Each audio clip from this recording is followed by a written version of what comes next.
Hello, everyone. My name is Dustin Stambaugh, and this is a foundational theory review and reflection on public administration literature and how it applies to my current position. My professional role within the public administration sphere is city administrator for the city of Walsenburg. This municipality is approximately 3,000 people tucked neatly on the eastern edge of the Sangre de Cristo mountain range in southern Colorado. It is a beautiful area with majestic mountains, fascinating rock formations, historical curiosities, abundant wildlife, and of course, my favorite activity, fishing. I am lucky to have this post, and I feel completely blessed because I can enjoy the fruits of being an outdoorsman as well as putting the theories of public administration to the test.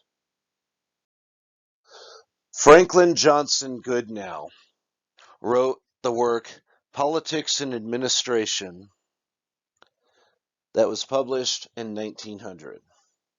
And in that, he states the following. In all governmental systems, two primary and ultimate functions of the government exist. The expression of the will of the state and the execution of that will. That philosophy and that model is illustrated in the slide before you.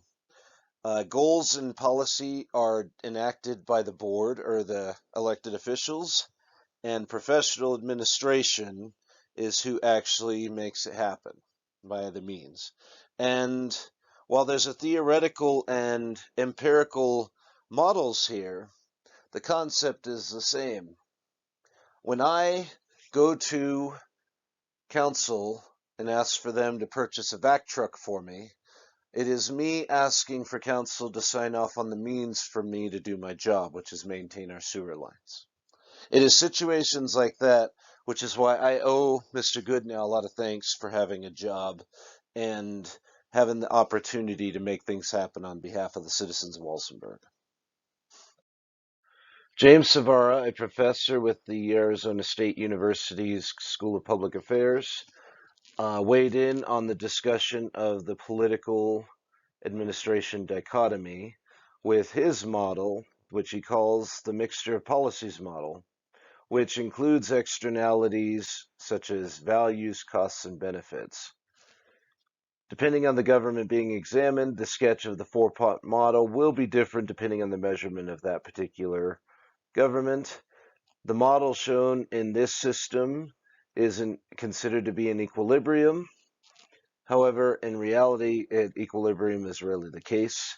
So you'll see many variations between council tasks and administrators' tasks. Abraham Maslow has been an instrumental contributor to the realms of sociology, psychology, and political theory development. He developed what is called the theory of human motivation, arguing that human motivation is layered like an onion. The basic premise is that when a need is not met or the body is out of homeostasis, then someone is motivated to go out and resolve the problem. Maslow divides human needs into the following order. Physical needs, which includes water, food, and health. Safety needs, which includes shelter and identity. Love needs, which includes social, belonging, and inclusion. Esteem needs, which includes power and recognition and privilege.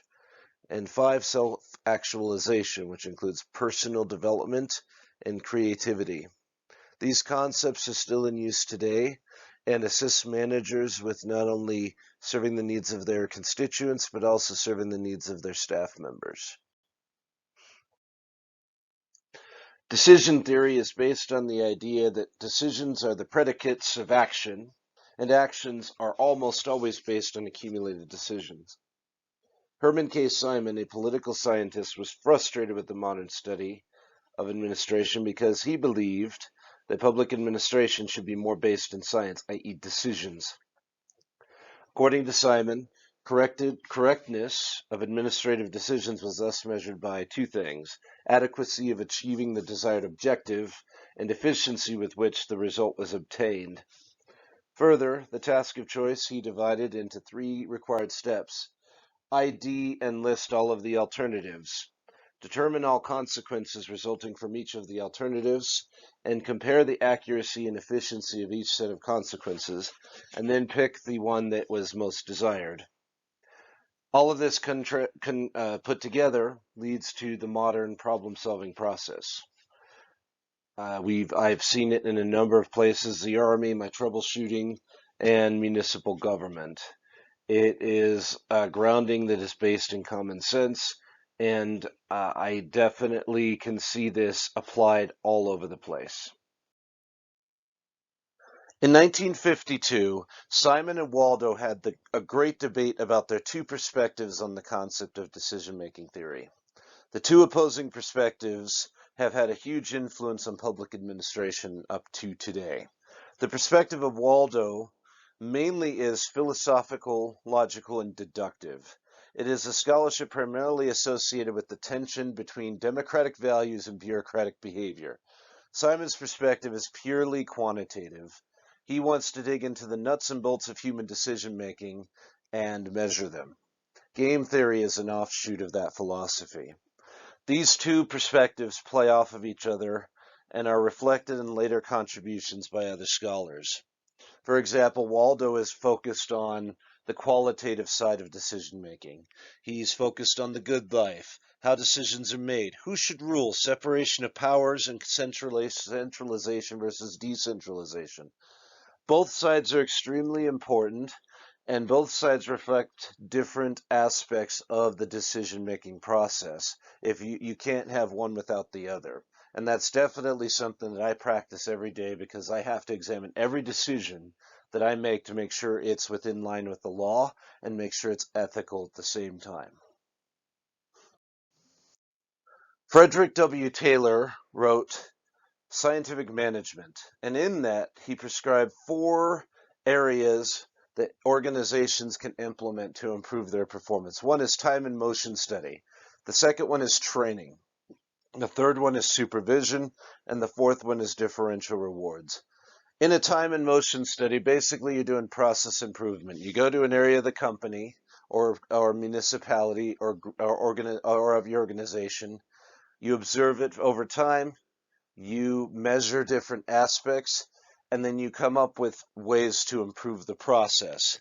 And then you develop SOPs, etc. This is known as process improvement, still enacted today. Second is training. You need to make sure your people are up to date. You need to make sure that you have a knowledge base they can refer to when you're not around, and that it gets passed on from one worker to the next. The third one is supervision. It's my job to measure people's performance in a variety of areas, and it's my job to make sure that they are doing what they need to do, and if we need to improve a process, I do, and make sure they're trained on it. The fourth one is differential rewards. Basically, I pay people for how they perform. They're raised off of annual reviews and promotions. All of these things together is what Taylor made the argument that will improve your service delivery to your constituents. And I can definitely prove that for the city of Walsenburg with my staff's performance since I've been here. By the 1960s, management experts started to ponder the human experience. One of these experts is Douglas McGregor. He argued that individuals and organizations are naturally inclined to work, to seek responsibility, to cooperate, to be productive, and to take pride in their work. He called this theory Y. Then he also stated theory X, which is the current assumption that a lot of companies make about their workers. This assumption includes that workers naturally dislike work and will be lazy if given the chance.